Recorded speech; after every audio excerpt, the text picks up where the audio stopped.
Ok, muy buenas tardes. Tengan todos y todas ustedes. Vamos a dar inicio, esperando se encuentren muy bien, por los que les solicitamos cerrar sus micrófonos y sus videos, a excepción de los ponentes y el moderador, para obtener una mejor recepción de esta transmisión.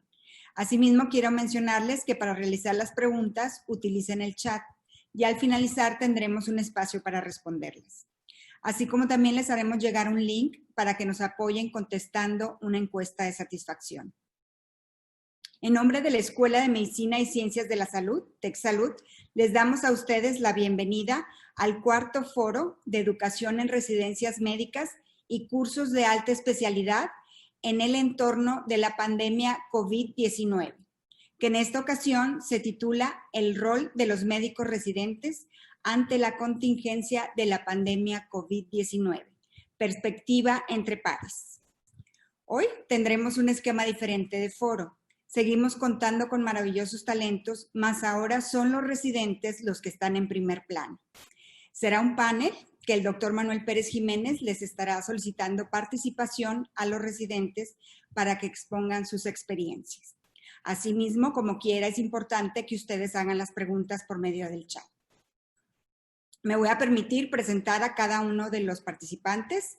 El doctor Daniel Azamar Llamas es médico cirujano de la generación 33 de la Escuela de Medicina y Ciencias de la Salud del TEC de Monterrey. Realizó su servicio social en el Departamento de Inmunología y Reumatología, realizando investigación básica acerca de la fisiopatología de acalasia, obstrucción funcional y lupus cutáneo. De este año surgieron varios artículos publicados en múltiples revistas indexadas. El doctor Daniel Azamar Llamas actualmente está cursando el cuarto año de su residencia de medicina interna en el Instituto Nacional de Ciencias Médicas y Nutrición, Salvador Subirán, y continúa realizando investigación en las mismas áreas, así como también en las áreas de enfermedades granulomatosas hepáticas. También está con nosotros la doctora María José García Alonso. Ella es médica cirujana, exalumna de la Escuela de Medicina y Ciencias de la Salud. Sus rotaciones clínicas fueron en el Instituto Nacional de Nutrición, en Médica Sur, en la Asociación para Evitar la Ceguera en México y en Ángeles de Chihuahua, así como en algunos otros. Su servicio social lo realizó en la Escuela de Medicina y Ciencias de la Salud, con actividades principalmente en las mejoras del modelo educativo y de investigación. Posteriormente ingresó al Instituto Nacional de Ciencias Médicas y Nutrición Salvador Subirán, en donde realizó su residencia de medicina interna. Actualmente, la doctora María José García Alonso se encuentra cursando el segundo año de la subespecialidad en dermatología en el Centro Dermatológico Dr. Ladislao de la Pascua. La doctora Verónica Galván González es médica cirujana y partera por la Universidad de Monterrey, la UDEM, graduada con premio Summa Cum Laude. Ha desarrollado diferentes actividades altruistas y asistenciales de manera regional y nacionalmente, así como en Kenia y África. Realizó su servicio social en atención a indígenas en la clínica Esquípulas en Chiapas. Verónica Galván, actualmente residente de cuarto año y jefa de residentes de geriatría del programa multicéntrico de especialidades médicas. También está el doctor Alejandro Suárez Pierre. Él nació en Monterrey y es exalumno de la Escuela de Medicina y Ciencias de la Salud, generación 33. Realizó su servicio social en Johns Hopkins en la División de Cirugía Cardiotorácica, donde después completó 2 años más para hacer el postdoc. El doctor Alejandro actualmente es residente de cirugía y es el único residente mexicano en todo el sistema de Hopkins. En la opinión de, nos acompaña esta tarde el doctor Antonio Dávila Rivas. Él es especialista en ginecobstetricia y menopausia. Es fellow de la North American Menopause Society, profesor examinador del Consejo Mexicano de Ginecología y Obstetricia. Y actualmente el doctor Antonio Dávila se desempeña como director asociado de la División de Posgrados Clínicos de la Escuela de Medicina y Ciencias de la Salud. El coordinador de esta tarde es el doctor Manuel Pérez Jiménez. Él es médico cirujano pediatra con entrenamiento en salud global. Es Sherman de Medicina en el periodo 2019-2021 para el consorcio Universitas 21, en el grupo de Ciencias de la Salud. Y actualmente es el decano de la región norte de la Escuela de Medicina y Ciencias de la Salud del Tecnológico de Monterrey. Enseguida le cedo la palabra al doctor Manuel Pérez Jiménez. Adelante, doctor. Muchas gracias, Margarita. Muy buenas tardes a todos. Agradecemos su presencia en este foro, que ya es una tradición en nuestra escuela, y evidentemente hoy estamos muy emocionados por lo que Margarita ha mencionado muy acertadamente. Hoy tenemos como los actores principales a nuestros residentes. El objetivo de este foro fue precisamente encontrar elementos de valor en este tiempo, en esta contingencia, en donde los residentes pudieran expresarnos y de alguna manera transmitirnos sus prioridades, sus objetivos, sus preocupaciones. Y evidentemente hoy en la voz de ellos tendremos un sinnúmero de todas estas iniciativas que seguramente serán de valor para muchos de nosotros. Y además estoy muy contento porque tengo 3 exalumnos muy destacados que de alguna manera se han mantenido en contacto con nuestra escuela, y una alumna también muy destacada que está aquí con nosotros en el programa multicéntrico, en el programa de geriatría. Una diversidad tanto en especialidades como en instituciones, y quiero principalmente agradecerles a ellos el haber aceptado esta invitación y compartirnos sus experiencias. Dicho todo esto, voy a empezar con una primera pregunta.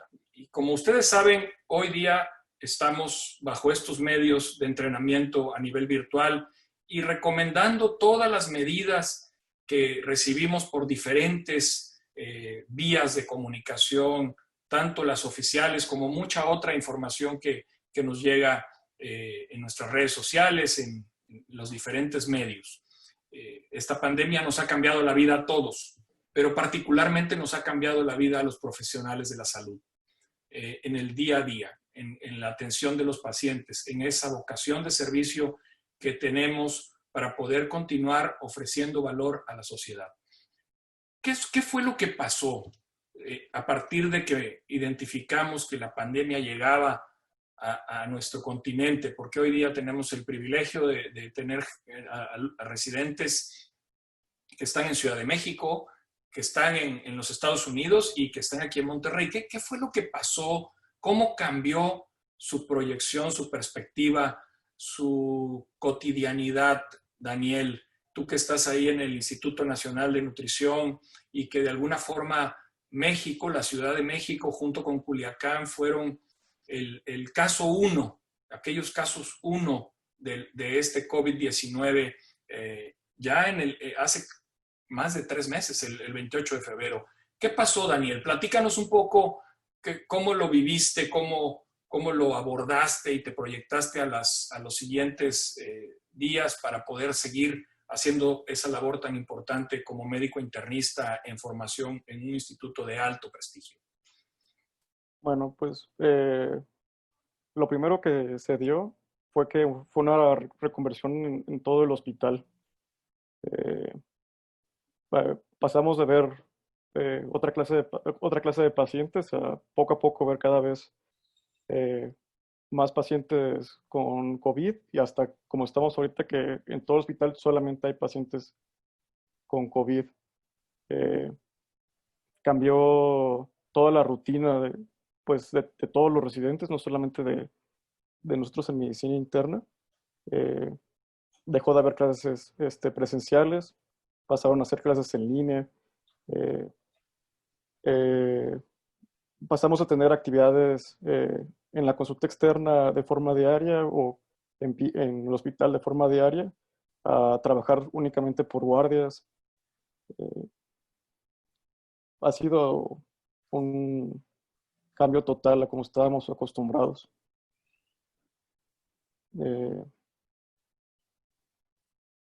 Pues, tan solo el cómo entrar, dejamos de venir formales al hospital, venimos todos los días en pijama. fue un cambio muy grande en el hospital. Muy bien, Daniel. María José, tú que de alguna manera viviste también este contexto por estar en la Ciudad de México, en otra institución de alto prestigio, pero desde un enfoque de especialidad distinto, porque dermatología, a pesar de que son internistas como Daniel, probablemente en sus prioridades de atención no estaba COVID en esos primeros días, ¿no? Pero ¿cómo lo sentías? ¿Qué pensabas? ¿Cuál era tu proyección hacia los siguientes días y semanas? ¿Qué crees que iba a pasar? ¿Qué creías que iba a pasar? ¿Y cómo iba a impactar tu educación, tu formación clínica, tu formación profesional? Creo que nosotros, por la naturaleza de la especialidad en la que tenemos el hospital en donde yo me encuentro, es un centro que solamente se ve patología dermatológica, entonces sabíamos que no iba a tener tanta repercusión en el sentido de que no íbamos a recibir pacientes directamente COVID, pero de todas formas es un centro que ve todos los días entre 500, 550, a veces hasta 600 pacientes diarios.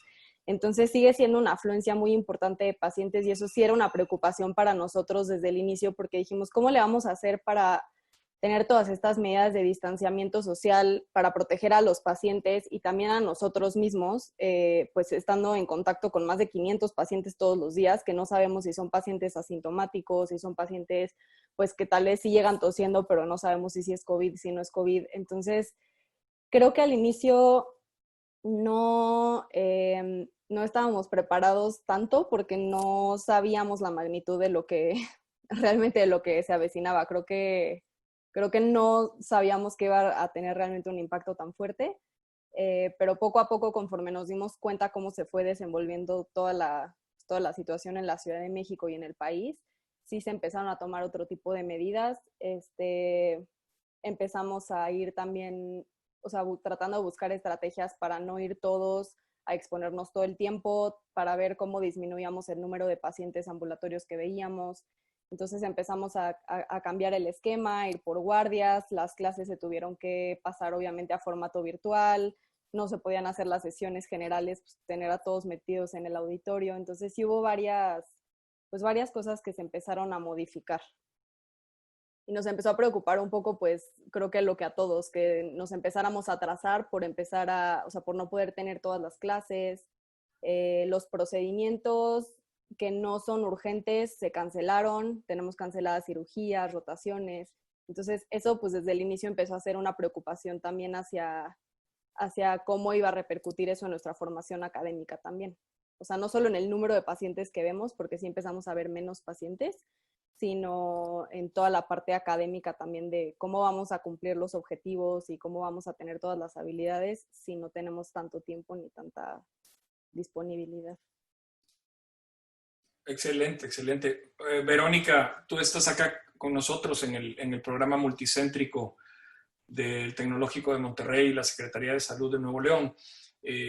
Platícanos un poco tu perspectiva, platícanos sobre todo en esto último que han hablado María José y Daniel, cómo adaptarse, cómo reconvertirse como en la actitud, en la dinámica, en la forma de aprender y en la forma también de llevar esa atención a los pacientes.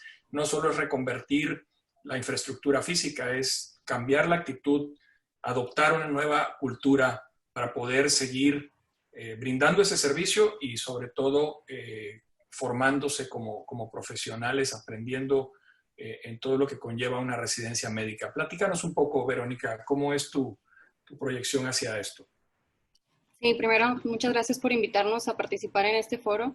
Y sí, yo creo que, igual que lo puedo compartir con el resto de mis compañeros, nadie estaba preparado para esta pandemia, ni en lo físico, ni en lo emocional, ni en lo psicológico. Entonces, hemos tenido que adaptarnos conforme van pasando los días en las diferentes instituciones, desde atender a los pacientes, a ir aprendiendo y estamos reaprendiendo a cómo interactuar con ellos, a cómo explorarlos. Pues ya no podemos igual ponerle estetoscopio como antes, pero hemos ido desarrollando técnicas que antes utilizábamos como el tratar de percutirlos, utilizar el freno y otras cosas para ir rompiendo esa barrera y adaptarnos. Incluso también en las sesiones, en las clases, pues también ya todos tenemos que estar, digamos, en línea para poder ir aprendiendo y, como decía Majo, pues tratar de no quedarnos atrás, porque pues en esta época todos mucho ya estamos leyendo sobre COVID y lo nuevo que va saliendo y estamos desplazando un poco otros temas que eran importantes para nosotros. Entonces, sí ha sido un reto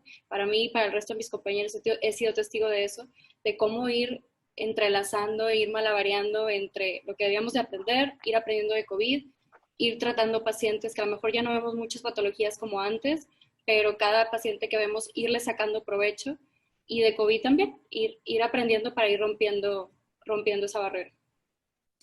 Gracias, Verónica. Alejandro, tú estás en Hopkins, una institución de grandísimo prestigio a nivel mundial. Evidentemente en los Estados Unidos es un referente en muchas áreas académicas y profesionales. Y mucho se ha hablado en estos meses de la ventaja que tuvimos el continente americano, al haber iniciado en China a finales del año pasado, Europa a principios de Estados Unidos tuvo su primer caso el 21 de enero, 40 días exactamente antes que México. Y Hopkins seguramente estaba muy atento, no solo desde esas fechas, sino previamente. ¿Cómo lo han abordado ustedes, Alejandro? Platícanos, tú que estás en un país distinto, pero que convive mucho en términos culturales, sociales, económicos, comerciales con México y por supuesto en este entorno de la salud. Es un país al cual muchos de los estudiantes en formación, tanto en medicina, en otras carreras profesionales, en las residencias, en las subespecialidades, acuden a entrenarse a los Estados Unidos. ¿Qué nos puedes platicar? También gracias por la invitación al foro, doctor. Pues empezaron a haber pláticas aquí de este tema desde enero. Yo recuerdo llegar de vacaciones en enero y ya estaban empezando a hacer ruido las pláticas de la primera terapia intensiva en Estados Unidos que iba a haber. Y aquí construyeron una terapia intensiva con 6 camas que tenía todos los sistemas de ventilación que eran esperados, que iban a ser necesitados para atender a estos pacientes. Y esa terapia intensiva se quedó vacía pues más de un mes. Y todo el mundo los estaba esperando y esperando que llegaran y no llegaban los pacientes. Y de un día para otro esa terapia intensiva estaba llena y como cualquier persona que está atendiendo a estos pacientes ahorita se puede imaginar. Y las 6 camas que teníamos eran un chiste. Entonces el hospital pues tiene un número de camas de terapia intensiva, tiene varias terapias distribuidas en todo el campus. Tuvieron que construir 4 terapias intensivas nada más para pacientes con COVID de la noche a la mañana. Y eso fue a finales de febrero, yo diría, que se dieron cuenta que esas 6 camas no iban a ser suficientes. Bueno, y así como Daniel estaba platicando, cambió el estilo de vida profesional que llevan mis compañeros de medicina interna, pero también cambió el estilo de vida profesional de todas las otras especialidades. Enviaron un comunicado ofreciendo, o más bien pidiendo voluntarios de todos los residentes que no fueran medicina interna, anestesiología o cirugía, porque esas 3 especialidades, fueras voluntario o no, era esperado que tú fueras a atender a estos pacientes en las terapias intensivas respectivas. Entonces, urología, cirugía plástica, neurocirugía, de manera muy altruista levantaban la mano individualmente para ofrecer ayuda. Entonces, al principio se prepararon de manera como simbólica, luego se prepararon por necesidad y ahorita estamos viviendo una situación donde seguimos teniendo pacientes con COVID, pero el sistema ya está pudiendo empezar a regresar a la normalidad. Creo que nuestra curva de pacientes sigue estando tal vez alrededor de un mes adelante de la de México. Ya vimos la meseta nosotros. Se piensa que ya estamos empezando a ver el descenso. Y pues una vez que ya está pasando esa primera ola tan desagradable, las cosas no son tan malas. Muchas gracias, Alejandro. Me voy a quedar contigo por esto último que has mencionado y que es muy relevante. 1.900.000 casos positivos en los Estados Unidos bajo un modelo epidemiológico muy interesante, más de 100.000 muertes. y como bien dices, están llegando a la meseta o llegaron a la meseta y hoy ven un poco de alivio, sobre todo en algunas ciudades que tuvieron situaciones muy complicadas, ¿no? Yo me quiero quedar contigo, te preguntaría, tú como cirujano, una especialidad que implica un gran involucro, un desarrollo de competencias en el entorno de habilidades manuales, de interacción formativa fundamental para que un cirujano pueda lograr esa formación profesional. Requiere un número mínimo suficiente de procedimientos. Tú como cirujano, ¿cómo has reconformado esta cultura en estos casi 4 meses que lleva Estados Unidos afrontando, y particularmente Hopkins afrontando la pandemia? Gracias por la pregunta. Pues al principio, sí, bueno, voy a platicar un poco de cómo lo manejó la institución antes de platicar de mi experiencia personal, pero bueno, solamente estábamos haciendo cirugía oncológica de tumores localmente avanzados al principio y estábamos haciendo cirugías de urgencia o emergencia. Si no te estabas desangrando o si no estabas en la ventana óptima después de tu quimioterapia, no había manera de que te metieran en un quirófano. Y ese fue el caso aquí, fue el caso en todo el país en alguna etapa. Y gracias a Dios en Baltimore nunca tuvimos que dejar de hacer esos procedimientos. Hay otras ciudades en Estados Unidos donde pacientes con cáncer avanzado de todas formas no pueden entrar a un quirófano. Había muchos hospitales donde pacientes con aneurismas de la aorta abdominal que se habían perforado no podían encontrar un quirófano porque esos hospitales habían tenido que convertir sus quirófanos en terapias intensivas. Fue el caso en varios hospitales en Nueva York. Gracias a Dios aquí no pasó. La mayoría de nosotros nos fuimos a una terapia intensiva o nos mantuvimos en servicios que abarcaban más pacientes con menos residentes. No estoy seguro que es el caso de muchos de mis compañeros en la llamada, que se consideraban vitales. Entonces, por ejemplo, yo estuve en el servicio de cirugía torácica y atendíamos a pacientes con neumotórax, pacientes que necesitaban traqueostomías. Entonces, no estábamos haciendo las operaciones mayores, por así decir, de la especialidad de cirugía general, pero estábamos haciendo procedimientos que a veces se consideran ser menores, pero aún así tienen una curva de aprendizaje.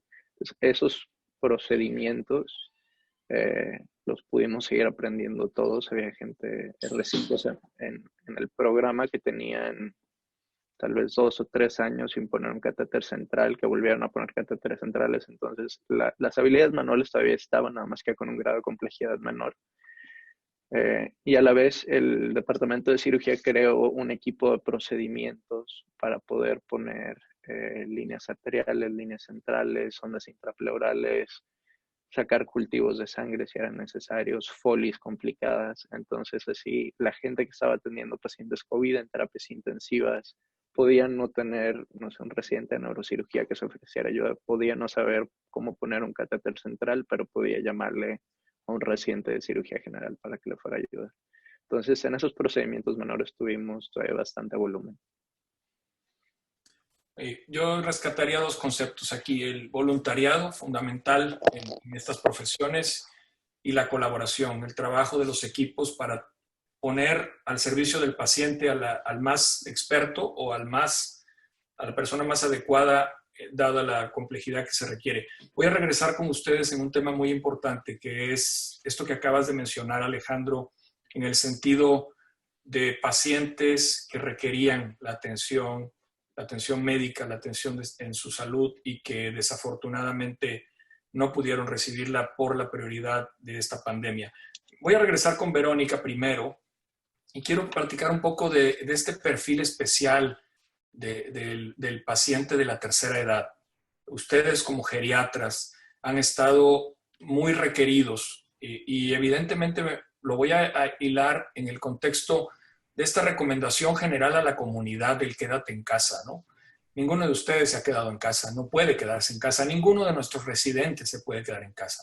Tienen que estar atendiendo a los pacientes, y precisamente los pacientes de mayor riesgo de complicación y de mayor índice de mortalidad son nuestros pacientes mayores, salvo otras comorbilidades que luego platicaremos. Pero, Verónica, ¿cómo te has en tu introspección y en tu trabajo con tus compañeros residentes, tus profesores, las instituciones en las que estás, ¿cómo han redirigido esta atención para los pacientes mayores? ¿Cómo han atendido esos brotes tan serios que hemos presentado en áreas de cuidado, en lugares de cuidado de ancianos o asilos que en todo el país y en todo el mundo se han presentado?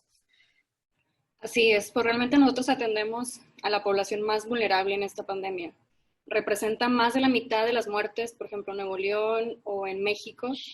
Y la verdad hay muchos factores que dificultan desde su diagnóstico, porque la presentación muchas veces nada más puede ser con una hipoglicemia, un delirium, y toda la complicación que es de tratar al paciente.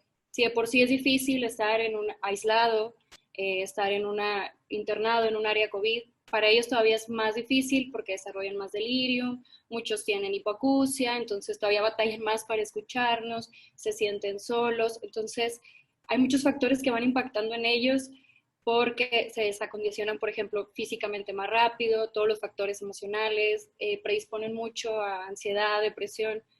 Y pues hemos aprendido a tratar de acompañarlos como podamos. Muchas veces nada más es tocando el hombro, tratando de hablar con ellos, tratando de enlazar videollamadas con sus familiares para que se puedan sentir un poco más tranquilos y un poco más queridos. La verdad sí ha sido difícil.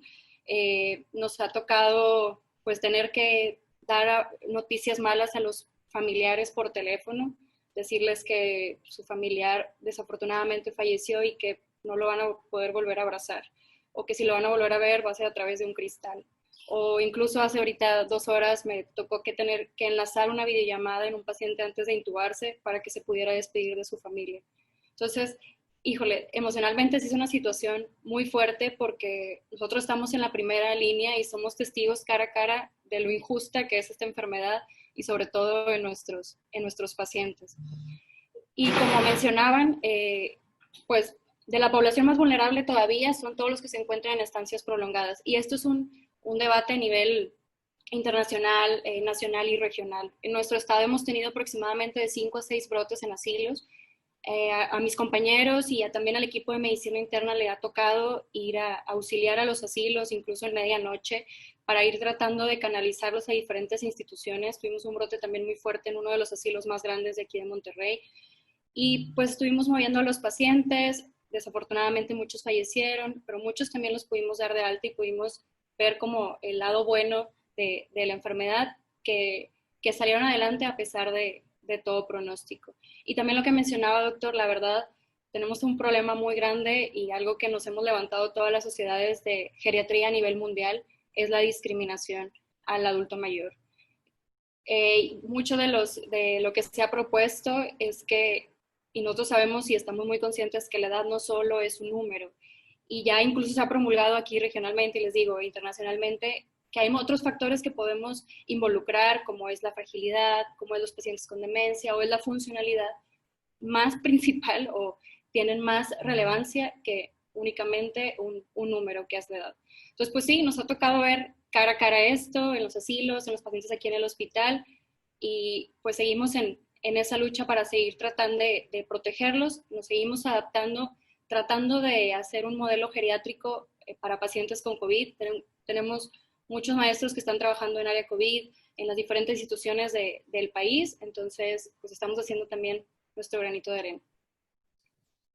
Verónica, veo a través de la pantalla y te escucho esa pasión y esa fuerza y sobre todo ese compromiso, el compromiso realmente por cuidar a los que ya nos dieron mucho y que seguramente nos siguen dando en otro sentido, no desde este principio utilitarista de la gente económica o económicamente productiva, y eso creo que es algo valiosísimo en el contexto de la formación de los valores del profesional de la salud. Voy a volver con este tema porque necesito platicar con ustedes en relación sobre todo a ese triage, a esa criba, más allá de la criba respiratoria, sino la criba de cómo otorgar atención, que lo han mencionado ustedes dos, y también a un segundo tema en donde creo que ustedes necesitan muchos apoyos para hacerse más fuertes, convertirse en personas muy sólidas en quien se puedan apoyar nuestros pacientes.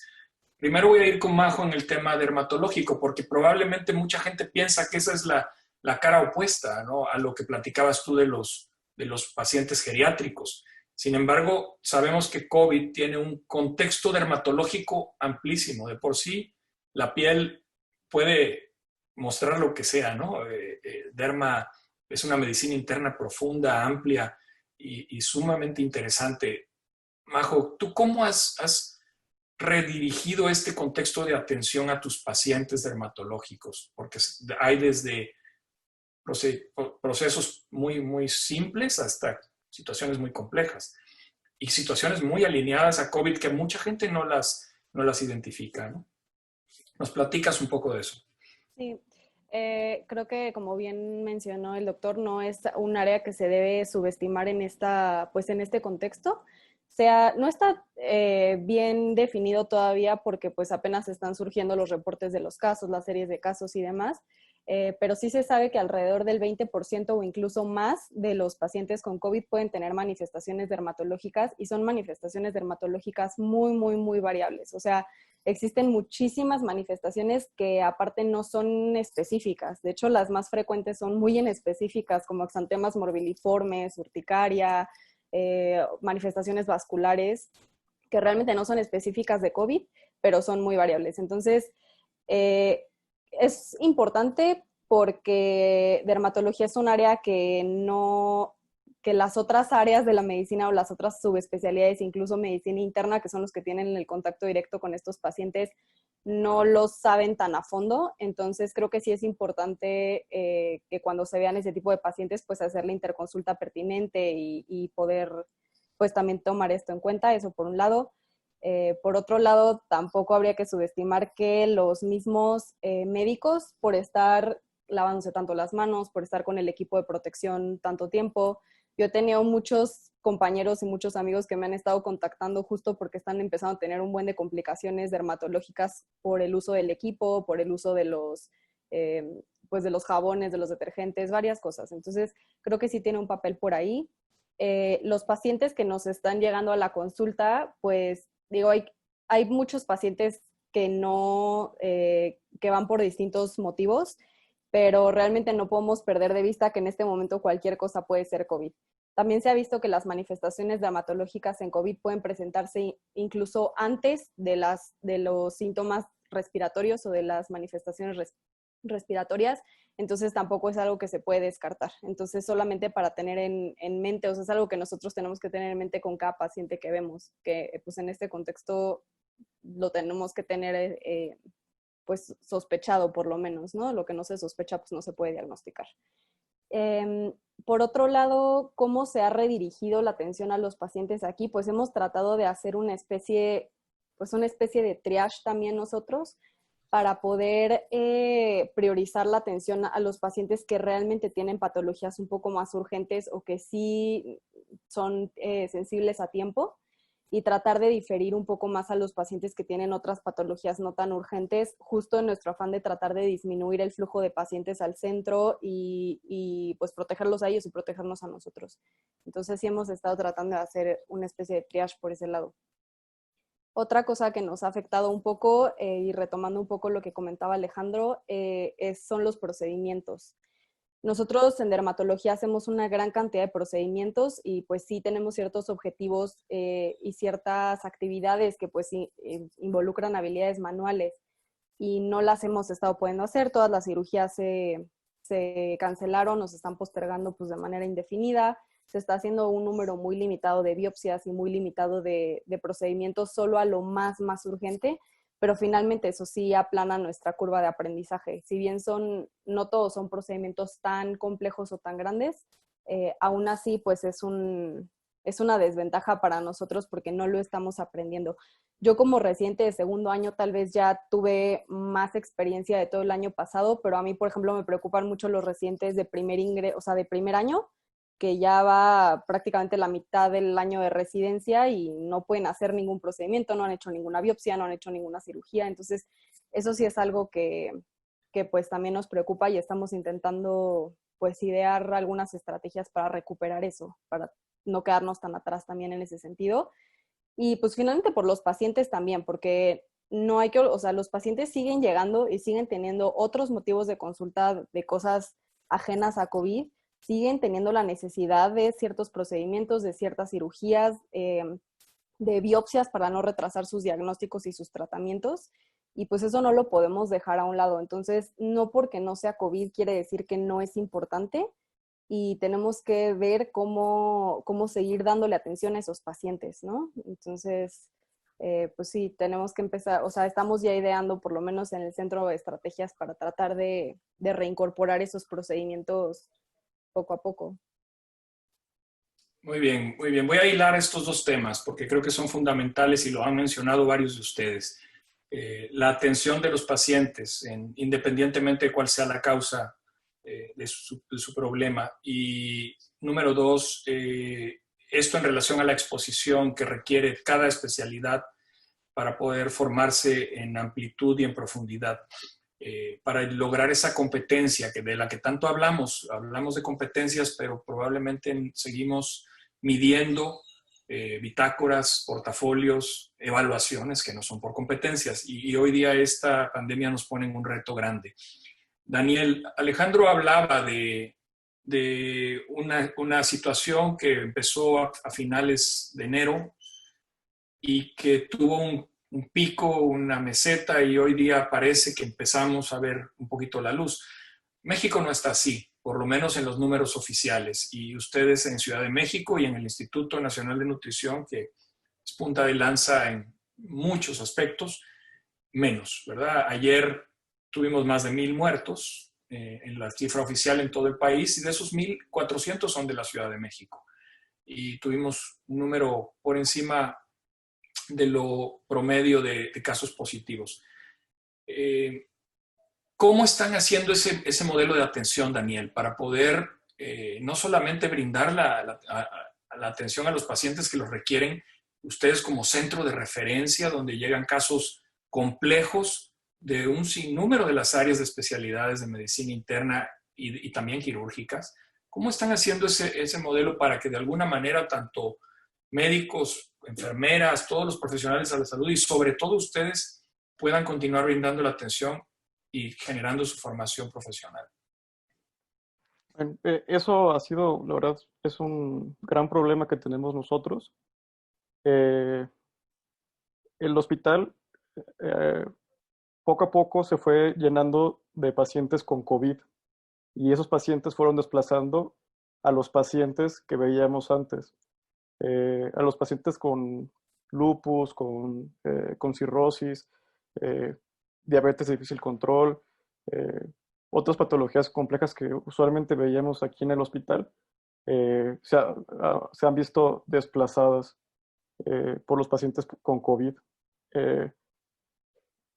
Incluso áreas que estaban diseñadas para ver otro tipo de pacientes. Por ejemplo, el área de estancia corta que estaba diseñada para ver pacientes que requerían cirugías de bajo riesgo, que podían quedarse 1, máximo 2 días hospitalizados. Esas áreas han tenido que ser convertidas a áreas de terapia intensiva. Entonces, todo eso ha hecho que todos estos procedimientos no se puedan hacer en el hospital. La verdad es que sí es una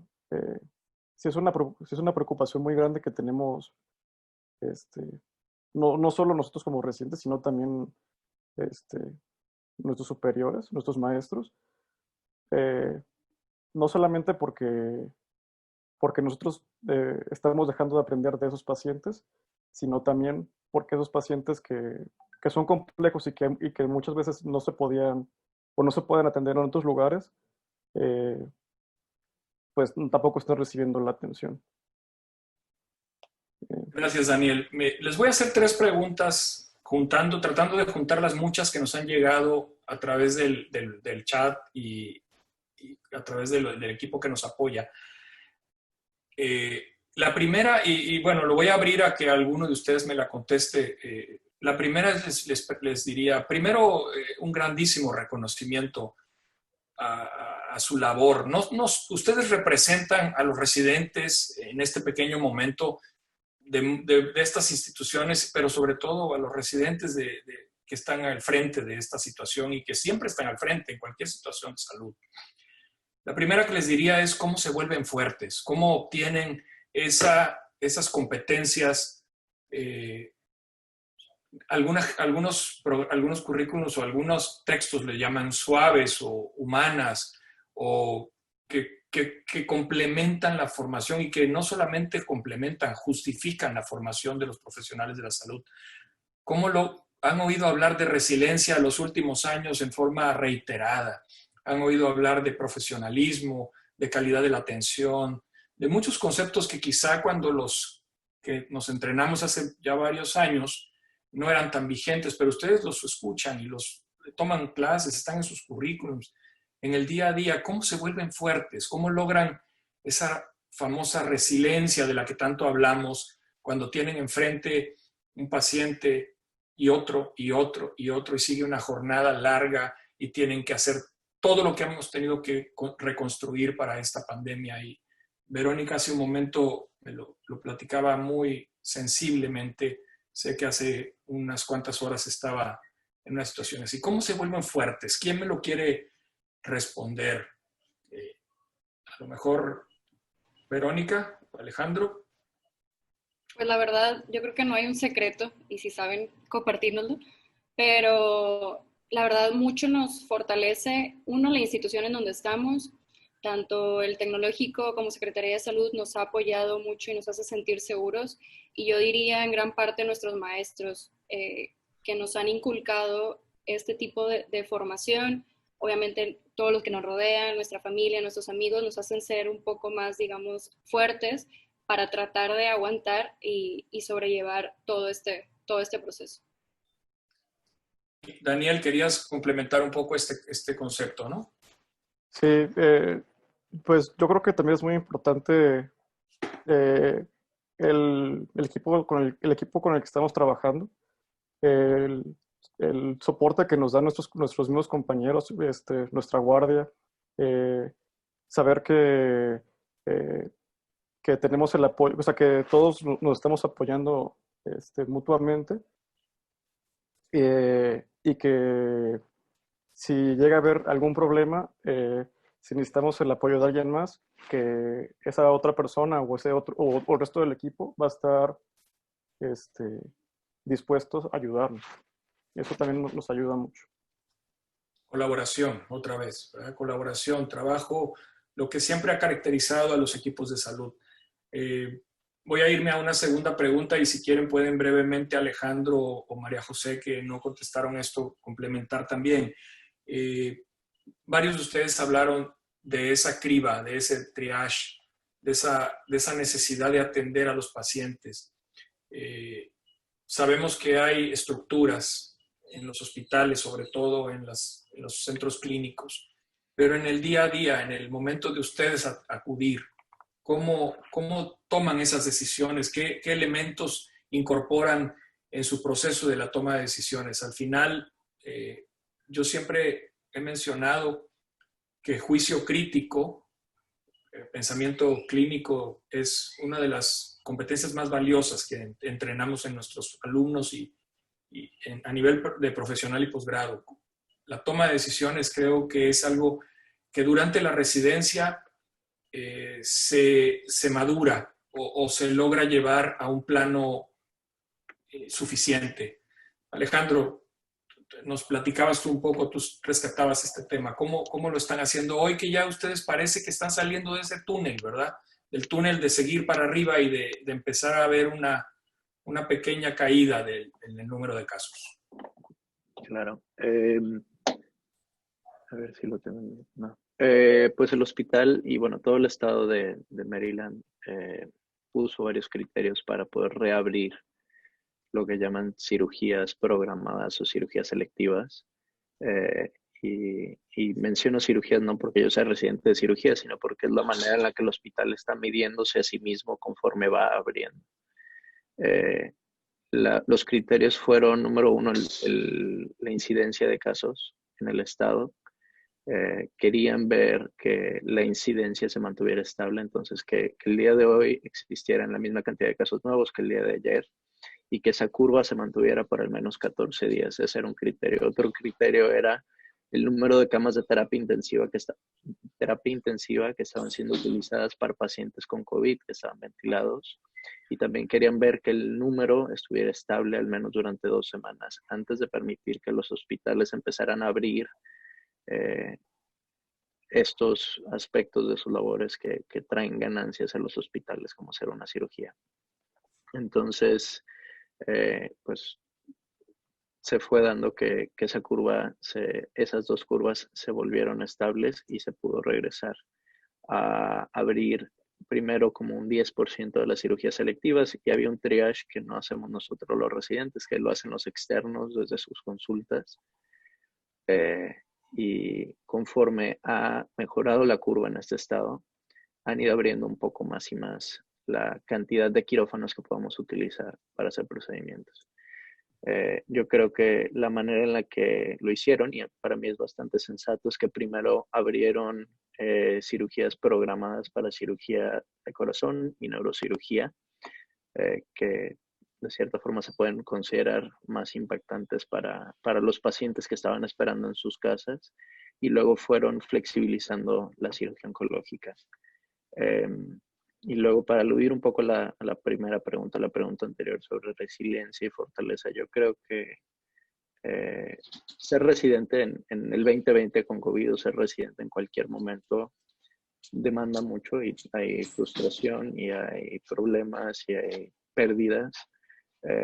Y en mi humilde opinión, yo pienso que una manera sana de enfrentar esas situaciones es reconociendo que somos humanos, que tenemos emociones, que podemos tener momentos débiles, que nos podemos poner tristes, que nos podemos ir a la casa pensando en 1 o 2 pacientes que ese día nos impactaron mucho.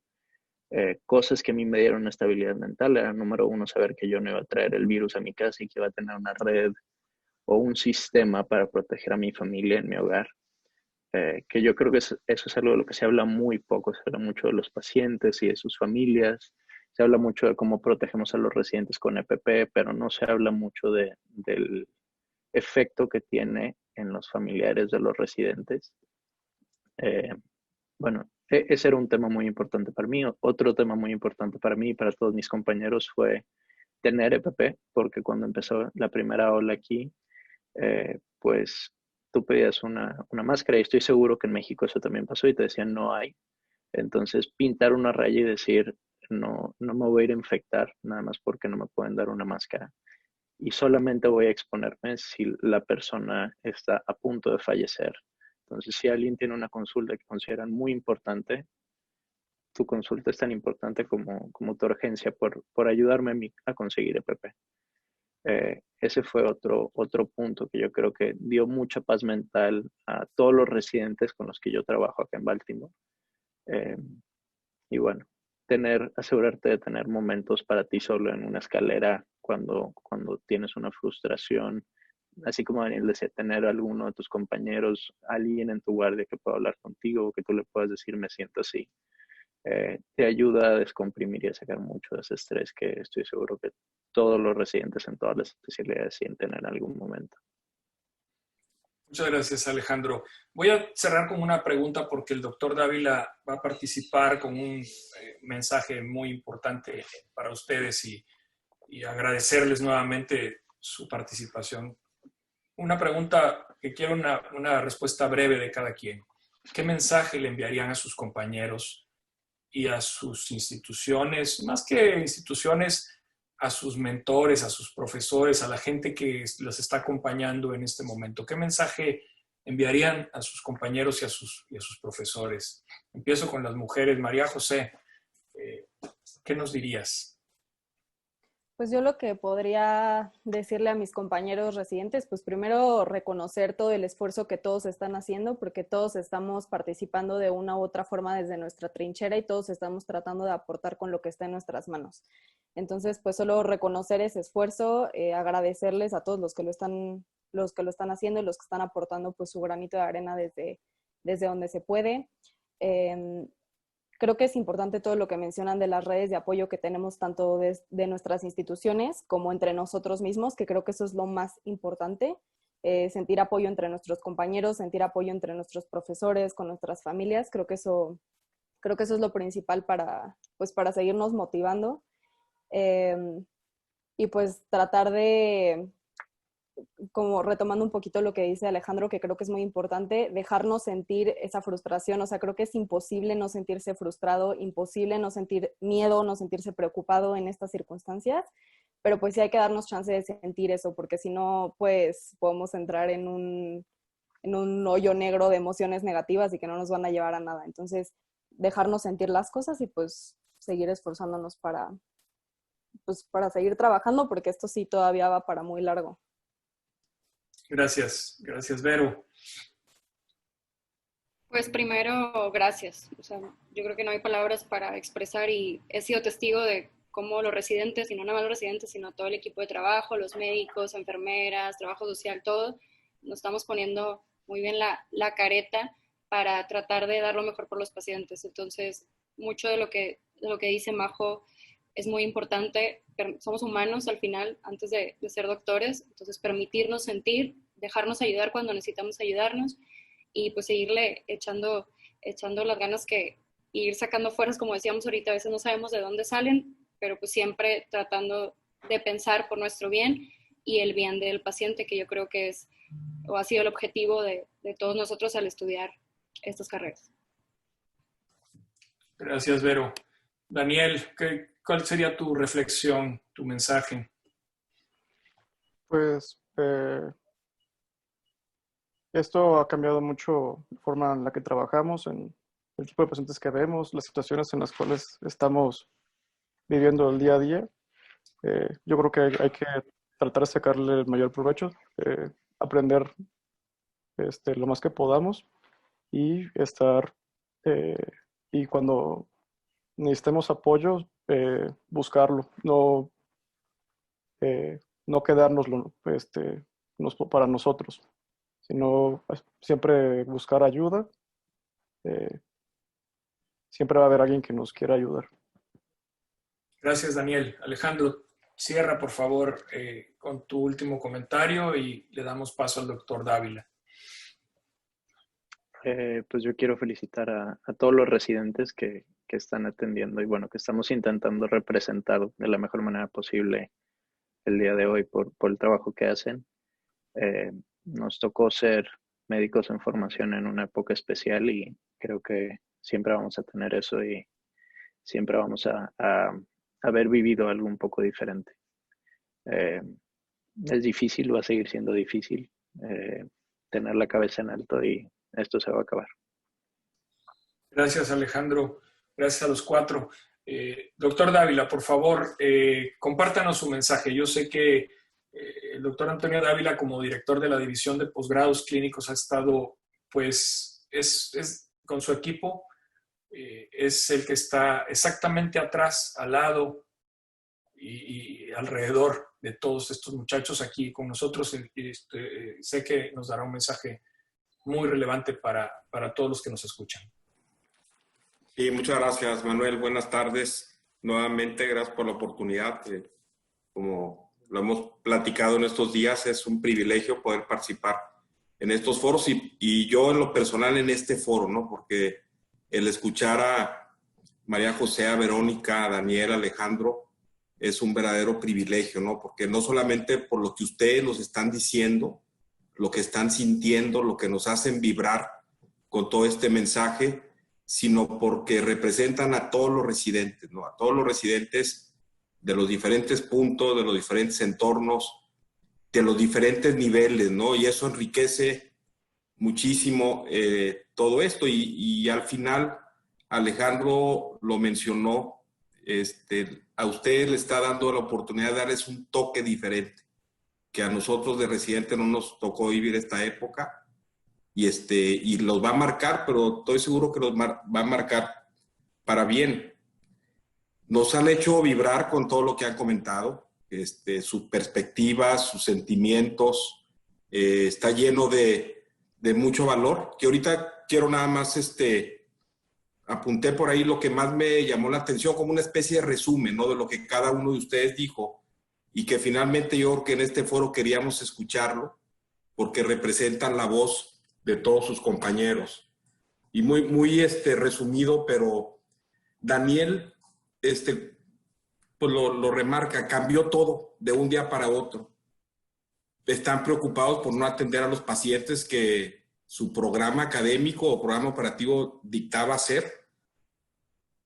Lo que es muy importante, que tienen el soporte de sus mismos compañeros. Si ustedes están con la cabeza caída, con el ánimo abajo, sus propios compañeros de la línea de batalla les dan ánimo y eso les da un apoyo mutuo, ¿no? Y que ustedes también están capacitados para buscar ayuda. María José empieza su diálogo de cómo protegerse con más de 500 pacientes al día, ¿no? En un mundo que todo cambió, obviamente preocupados por el retraso del programa, todos creo que coincidieron en ese punto del programa académico. Las lesiones por el uso del equipo, yo creo que todos hemos visto en las redes sociales, ¿no? Esas marcas, esas manos, que es por protección, pero bueno, es algo que también están viviendo. El priorizar a los pacientes, a quién voy a atender, a quienes sí realmente podemos postergar ya que pase todo esto. Y bueno, una preocupación que ella recalca es el retraso de habilidades, que yo creo que en todos los programas está sucediendo y se está planeando qué hacer. Y termina ella en el dar nuestro mayor esfuerzo, que eso día a día sé que lo están haciendo. Quiero, Verónica, que es la jefa de residentes del programa de geriatría y que hemos vivido con ella, particularmente porque estamos aquí y que son nuestra extensión de nosotros como directivos en los diferentes hospitales. No estábamos preparados en ningún ámbito, lo marca ella, es cierto. Estamos reaprendiendo en todos los sentidos. Menciona ella y me llama mucho la atención y es cierto, dice, cataloga la enfermedad como una enfermedad injusta. Yo creo que no hay ninguna enfermedad justa, pero es cierto, ¿no? Esto nos ha movido a todos en lo más profundo de nuestras personas, familias, nuestros ambientes de aprendizaje y yo creo que por eso se refiere ella a lo injusta y lo injusta desde ese momento que menciona de que la familia a veces no puede ni despedirse de sus seres queridos, ¿no? La discriminación, un tema que puede dar motivo de otro foro, es muy importante lo que ellos están viviendo. Y resalta el apoyo de la institución, de sus directores de programa, que nos consta que han estado muy al pendiente de todos ustedes. Y algo muy importante, de sus seres queridos. Muchachos residentes, sus seres queridos están al lado de ustedes y a lo mejor ellos son los que lo están haciendo sobrellevar esto y poder dar lo mejor para los demás. El punto de vista de Alejandro, muy interesante, desde luego, ¿no? Y yo me siento muy honrado y privilegiado de exalumnos de la escuela estén en esas instituciones que uno ve como un sueño y que está allá. Lo que él observa, pues bueno, un cambio de estilo de vida profesional. La parte de voluntarios, muy interesante, ¿no? Es cierto. Colegas que a lo mejor iban a estar en casa todo el tiempo y que levantaron la mano para sumarse a ese esfuerzo y que estoy seguro que acá en México ha sucedido. La oportunidad de seguir aprendiendo, es decir, adaptarnos. Y la parte de criterios de reapertura, ¿no? Eso, cómo ir reabriendo esta nueva etapa. Ser residente demanda mucho, es muy cierto. Somos humanos, ustedes son humanos, ustedes sienten, pueden estar tristes, alegres, eufóricos, pero un punto que también me llamó la atención y creo que es muy importante que lo hayas notado, el tener a tu familia protegida es lo más tranquilizante para ustedes. Y es muy cierto, o sea, uno por la familia está dispuesto a todo. Y bueno, la felicitación que tú mandas a todos tus residentes, compañeros, colegas de los diferentes programas, y estoy seguro que ahorita hay de diferentes programas e instituciones en este foro, de que están viviendo esta época especial y que les dará un toque y un punto diferente a todos ustedes. Ya, previo a terminar, ante todo esto que ustedes resaltan, que es muy interesante, la escuela, nosotros como institución en marzo, se preparó, ¿no? Teníamos directrices de un plan de acción, o sea, y tiene que ver un poco con los temas que ustedes comentaron, ¿no? La protección y seguridad de la comunidad educativa, la continuidad académica, la comunicación y acompañamiento emocional y la respuesta y responsabilidad social. Entonces, todos estos 4 ejes se han implementado desde prácticamente, pudiera decir, desde el 12 de marzo y que ha ido evolucionando y que estamos seguros que nos está permitiendo encontrar otras soluciones, otros modelos, otras formas de trabajar y de construir un mejor modelo de formación para nuestros residentes. Creo que en todo lo que ustedes han comentado, ya para cerrar con esta opinión, y que yo les agradezco mucho todo lo que hicieron en su diálogo, es que nosotros como institución tenemos que garantizar y cuidar a ustedes, que son los que cuidan a los pacientes, que cuidan a la familia, que cuidan los centros académicos de atención. Tenemos que garantizar, y eso no tenemos con qué agradecerles. Y este foro, por lo mismo, es singular, ¿no? Porque es palpar, sentir lo que ustedes están viviendo de parte de todos los profesores, de todo el claustro, de todos los programas de residencias, agradecerles ese esfuerzo que día con día están haciendo y que ustedes deben de sentirse muy orgullosos, así como nosotros nos sentimos de ustedes por esta gran labor. Siempre vamos a estar a su lado y no me queda más que decirles que muchas gracias por todo este esfuerzo que están haciendo. Saludos. Toño, muchas gracias. Yo sé que tu voz representa la de muchos profesores, directores, coordinadores, de mucha gente que acompañamos a nuestros residentes en todo el mundo, ¿verdad? Que de alguna manera vivimos esta vocación, esta querer dar un servicio y tratar de salir adelante en cualquier situación. Quiero cerrar dándoles las gracias a ustedes. Me siento muy orgulloso de ustedes, sobre todo de verlos crecer y de verlos cómo hoy día son la gente que toma las decisiones importantes. Agradecerles este foro, que fue muy, muy importante para todos sus compañeros, para todos los profesores, para todos los profesionales de la salud que se conectan con nosotros semana a semana.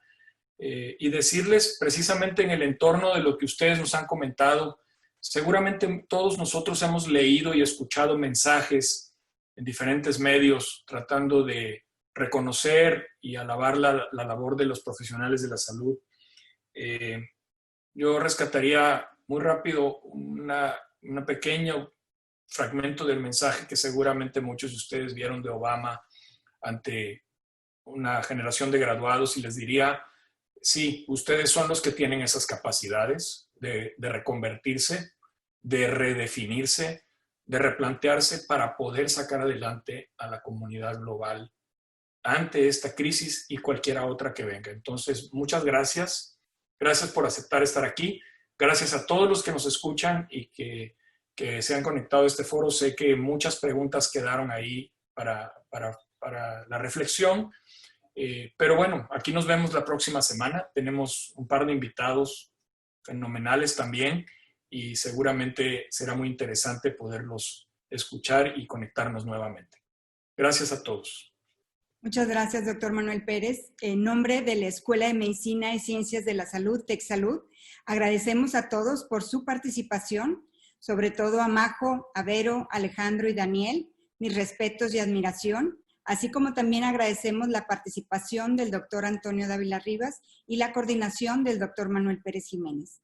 Aquí es donde se denota la vocación, la pasión por el servicio de los profesionales de la salud.